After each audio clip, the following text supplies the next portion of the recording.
Hola, estimada tutora. En este podcast, junto a mis compañeras, estaremos hablando acerca del psicoanálisis, uno de los enfoques de la psicología que tiene como objeto de estudio el inconsciente y sus manifestaciones en la vida psíquica y la conducta humana. Hola, mi nombre es Valentina Manjarres y vengo a hablarles sobre Melanie Klein. Esta referente del psicoanálisis creó una teoría que pretendía estudiar la mente infantil. También era discípula de Sigmund Freud, una de las autoras más importantes del psicoanálisis. Melanie Klein era conocida por su ajuste al modelo psicoanalítico al momento de trabajar con los niños, siendo una de las primeras autoras en trabajar con menores. La teoría psicoanalítica de Melanie Klein se basaba principalmente en la teoría de las relaciones objetales. Su interés por los niños la ayudó a profundizar las ideas de Sigmund. Gracias a ella sabemos que todos esos momentos, todos esos acontecimientos que nos pasan en nuestra infancia, en nuestra niñez, cómo se ven marcados ya en la personalidad cuando somos adultos, cuando estamos en una vida adulta. La asociación libre es un método en el cual la paciente o la persona le comenta a un psicoanalista detalles sobre su vida, su personalidad y su subconsciente. Sin embargo, esta modalidad de la asociación libre no funcionaba con los más pequeños, con los niños, con los menores. Y debido a esto, Melanie Klein creó la técnica del juego. También las etapas más importantes de los primeros años de vida son dos: la posición esquizoparanoide y la posición depresiva. En la posición esquizoparanoide es la etapa de los primeros 4 meses de vida. En esta se caracteriza la contraposición de dos instintos: el instinto de vida o amor y el instinto de muerte u odio. La posición depresiva, que también se da tras los primeros 4 meses de vida. En esta hay una fusión del objeto amado y el objeto odiado. Para concluir, la psicoanalista Melanie Klein resalta la importancia de los primeros años de vida en la formación de la personalidad de cada individuo. Gracias a sus aportes como la teoría de las relaciones objetales y la técnica del juego, se comprende que las experiencias tempranas con las figuras más cercanas, que en este caso es la madre, dejan huellas profundas en la vida emocional de cada uno. Buenas tardes, tutora y compañeros. El autor que yo elegí es Sigmund Freud. Y bueno, entre sus principales aportes al psicoanálisis fueron haberlo fundado como método de investigación, teoría de la mente y forma de tratamiento. Según la lectura que realizamos, el psicoanálisis y su lugar entre las ciencias, Freud descubrió el inconsciente al observar que los métodos médicos de su tiempo no podían explicar los síntomas histéricos, los cuales no tenían como una causa orgánica, sino raíz psíquica, y que mejoraban cuando emergían recuerdos y emociones reprimidas.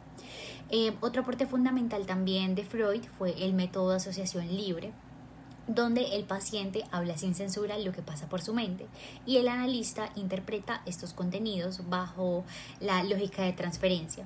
Este método, digamos que permitió liberar lo reprimido, comprenderse mejor la persona y disminuir síntomas.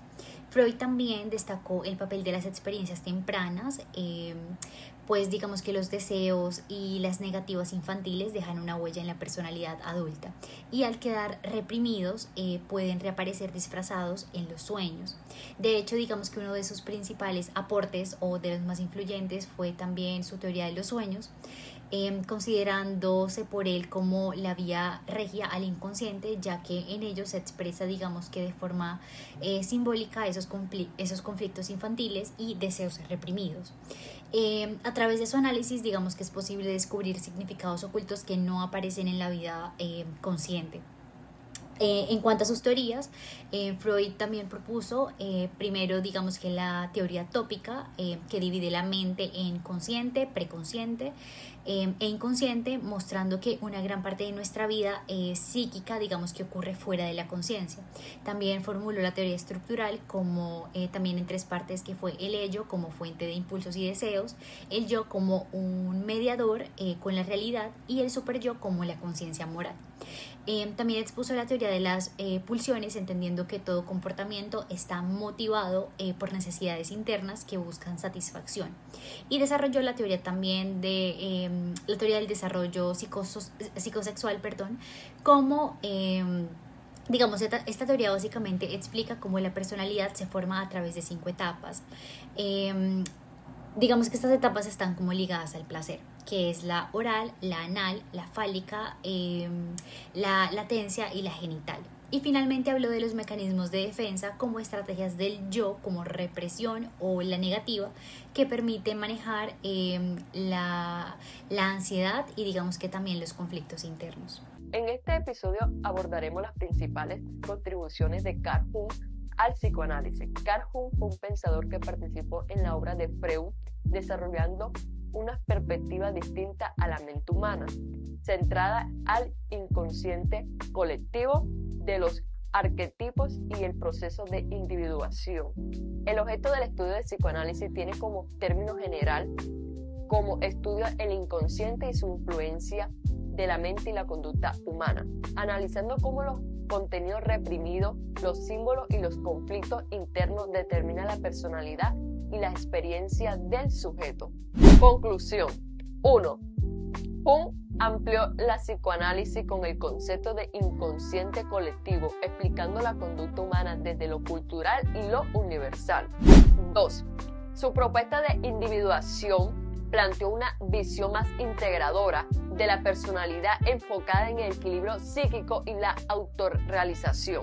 3. Su teoría de los tipos de psicología ayudó a explicar las diferencias individuales y marcó la psicología contemporánea. Hola a todos, tutora y compañeros. Mi nombre es Slaina Mendoza y hoy hablaremos en este breve espacio de Margaret Mahler, una de las figuras más influyentes en el psicoanálisis infantil del siglo XX. Mahler se destacó principalmente por su teoría del desarrollo psicológico temprano, conocido como el proceso de separación e individuación. Según ella, los primeros años de vida son fundamentales para que el niño logre diferenciarse de la madre y consolidar su identidad como un ser independiente. Planteó que este proceso tiene varias fases. Primero, la simbólica, en donde el bebé se percibe como uno con su madre. Luego, la separación, en donde empieza a reconocer que son dos seres distintos. Y finalmente, la individuación, en la que el niño desarrolla autonomía, autoestima y su propia identidad. Interesante, ¿verdad? Bueno, uno de sus aportes más importantes fue haber demostrado que las relaciones tempranas con la madre influyen fundamentalmente en la capacidad de establecer vínculos sanos en su vida adulta. También resaltó que dificultades en estas etapas pueden relacionarse con trastornos emocionales posteriores. Sus planteamientos muestran que la capacidad del individuo para establecer relaciones interpersonales saludables depende en gran medida de cómo se desarrollen en estas primeras etapas de madre e hijo. En conclusión, Margaret nos dejó una visión profunda sobre cómo los vínculos tempranos marcan la base del desarrollo humano y de nuestra manera de cómo nos relacionamos con el mundo. Muchísimas gracias. Ahora estaremos conversando acerca de Jacques Lacan. Bueno, entre los principales aportes de Lacan al psicoanálisis está su exposición sobre cómo el inconsciente funciona, mediante metáforas y metonimias, igual que el lenguaje. Asimismo, Lacan intenta explicar cómo todo lo humano pasa por el lenguaje, las manifestaciones de una persona, ya sean palabras, actos, sueños, chistes, y que esto puede interpretarse para revelar lo inconsciente. Lacan dice que el inconsciente habla como un idioma básicamente. En vez de expresarse, digamos que con frases claras, se expresa con juegos de palabras, símbolos y digamos que ideas en dobles sentidos. Lacan dice que la psique, o sea, la mente, se organiza, digamos que en tres planos, que estos se entrelazan, que son lo real, lo simbólico y lo imaginario. Lo imaginario él lo expone como el plano de las imágenes, de los sueños y las fantasías. Y lo simbólico comenta que es el registro del lenguaje, el mundo, digamos como todo el tema del mundo de las leyes y los códigos. Lo real lo equivale como, o más bien equivale que es como el mundo exterior, aunque para él no coincide con la realidad, sino digamos que lo que escapa al lenguaje y a la imaginación. Por último, para Lacan, lo que marca nuestra vida psíquica no son solo como los contenidos, o sea, las ideas y recuerdos, sino que todo el tema de los significantes, como las palabras mismas y cómo se relacionan. Mi nombre es María Alejandra Arbeláez Amaya y hoy hablaré sobre la conclusión de la psicoanálisis. La psicoanálisis, fundada por Freud, es una corriente que revolucionó la forma de entender la mente humana al introducir la existencia del inconsciente, una dimensión psíquica donde se guardan deseos, recuerdos y conflictos reprimidos que influyen en la conducta, los sueños y las emociones. A través de métodos como la asociación libre y la interpretación de los sueños, el psicoanálisis mostró que gran parte de lo que somos no depende solo de la razón consciente, sino de procesos ocultos que marcan nuestra vida cotidiana y la formación de la personalidad, abriendo así una nueva expectativa para comprender la salud mental y el desarrollo humano.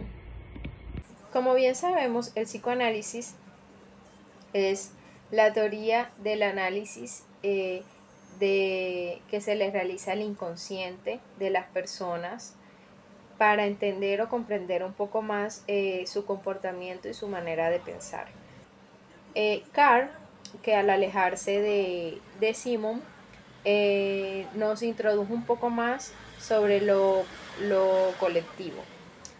Por otro lado, Melanie Klein, que se basó más en la psicología infantil, ella nos ayudó un poco más a comprender sobre el desarrollo, las fases del desarrollo que tiene uno en la niñez. Margaret, que también trabajó en el desarrollo infantil, ella nos brindó herramientas para entender un poco más sobre la separación e individuación.